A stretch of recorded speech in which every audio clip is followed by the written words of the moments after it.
Kasus pembunuhan Muhammad Rizky Rudiana dan Vina di Cirebon tahun 2016 mengungkap kesaksian Aib di persidangan sebagai orang yang menyaksikan pengejaran kedua korban oleh pelaku.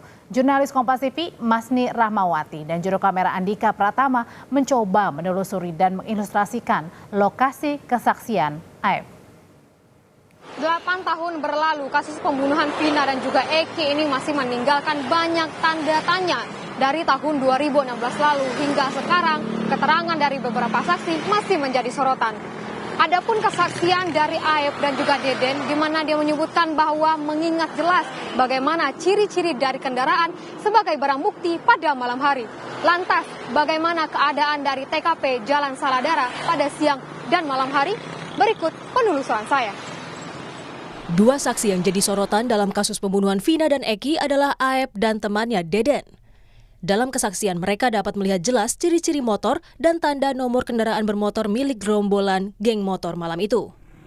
Namun sayangnya, Aib dan Deden tidak pernah dihadirkan dalam persidangan pada kasus 8 tahun silam. Menanyakan apakah saudara kenal sama orang ini, ya saya mengenalinya, cuman saya tidak tahu namanya. Gitu.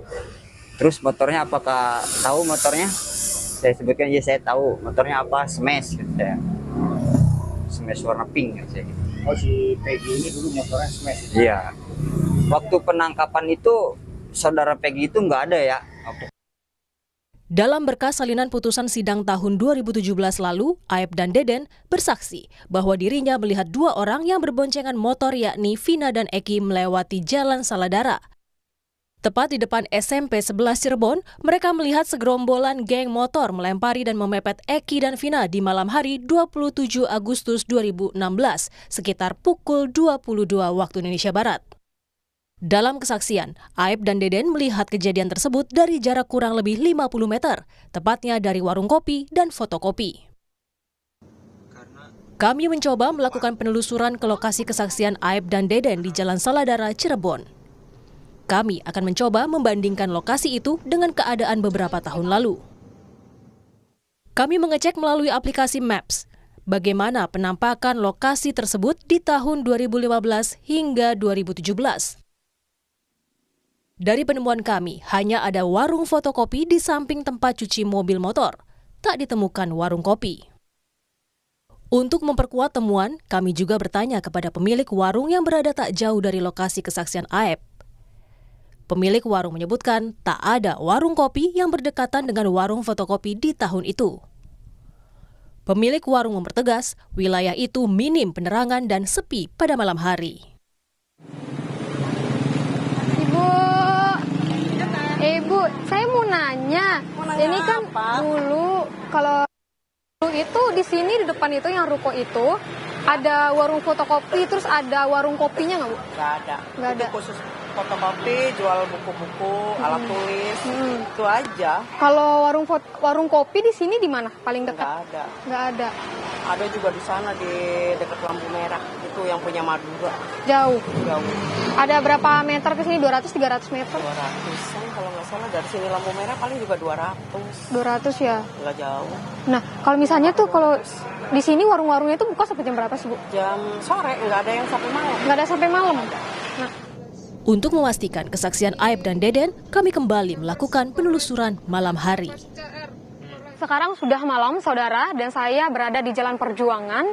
Disinilah di mana dari kesaksian Aib ini menyebutkan bahwa dia melihat secara langsung bagaimana Eki dan juga Vina dipepet oleh segerombolan orang yang nongkrong di arah sana, di belakang di depan SMP 11 Cirebon. Nah, dari kesaksian Aib yang tertuang dalam berkas pengadilan memang menyebutkan bahwa saat itu, malam kejadian, dia sedang nongkrong dengan temannya Deden di warung kopi dan juga ada warung fotokopi seperti itu. Jika kita melihat kembali ke tahun 2015, ke tahun 2016, bahwa di sebelah kiri saya ini, di ruko yang sekarang ini memang ada warung fotokopi, namun tidak ada warung kopi kalau kami melihatnya.